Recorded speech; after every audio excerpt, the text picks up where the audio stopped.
Muuqaalkan iyo qisada gabadhan waxay ahaayeen wixii aynu arkaynay ama aynu daawanay ee ugu saameynta badnaa dhowrkii beri ee lasoo dhaafay. Muuqaalkaas oo ahaa mid ku saabsan qiso ka dhacday dalka Kenya, taas oo ku dhacday gabar Soomaaliyeed oo gurigeeda iska joogta looguna yimid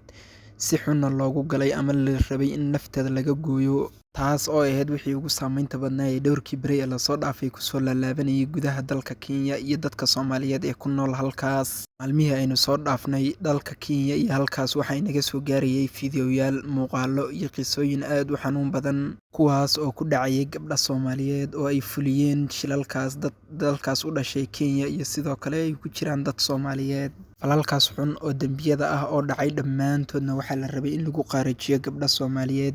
oo kuwo ka mid ahba la fuliyey oo lagu dilay qaar ka mid ah,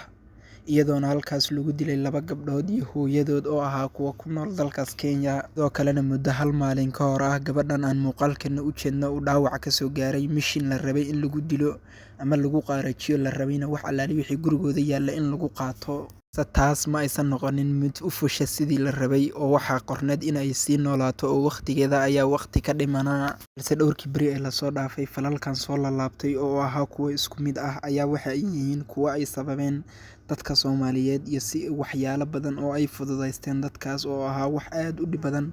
oo aysan ahayn in ay aaminaan ama ay ku fududaadaan. Maadaama inta badan dadka Soomaaliyeed ee ku nool dalkaas Kenya ay samaystaan dad shaqaale ah oo guryahooda ka shaqeeya, kuwaas oo ah kuwa aan Soomaali ahayn oo u dhashay dalkaas Kenya, oo ah kuwa aysan diin iyo dhaqan iyo af iyo midnana aysan wadaaginin. Taas oo noqotay sababta ugu weyn ee falalkan soo celcelisay. Aynu aragno fiidiyoyaal badan oo kaamiradahu ay duubeen oo ay ku kacayaan dadkan shaqaalaha ah ee shaqaalaha laga dhigtay, iyadoona fiidiyoyaal aad u tiro badan ay kaamiraduhu duubeen ay soo bandhigayaan gabdhahan shaqaalaha ka ah guryaha in ay sameynayaan inay cunnada ay karinayaan ay ku daraan caliyo, kaadidooda ay ku kariyaan iyo sidoo kale waxyaalo aad u xun oo aan halkan lagu soo bandhigi karinin. Maadaama qofkan aad shaqaalaha ka dhigatay uusan ahayn qof kugu diin ah, qof Muslim ah iyo qof aad isku dal iyo dad iyo midna iyo dhaqan aad tihiin,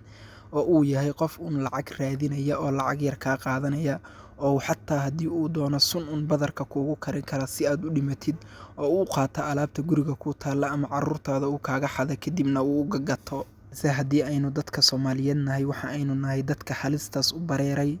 oo halistaas ku dhaqaaqay oo adeegsaday dad madow ah oo aan Soomaali iyo Muslim midnaba ahayn, oo aynu ka dhiganay shaqaalo oo carruurteennii aynu uga taganay si ay carruurta inoogu sii hayaan oo aynu guryaheena inoogu sii ilaaliyaan. Balse arrintaasi maanta waxay u muuqataa mid sii dhammaanaysa oo qof walbaahi waxa uu shaki ka qabaa in dadka Soomaaliyeed ee hadda shilalkan la kulmay wixii ku dhacay oo kale isagana ay ku dhacaan, ama waxaas ku dhacay dadkan mid ka xun ama mid ka sii daran uu la kulmo.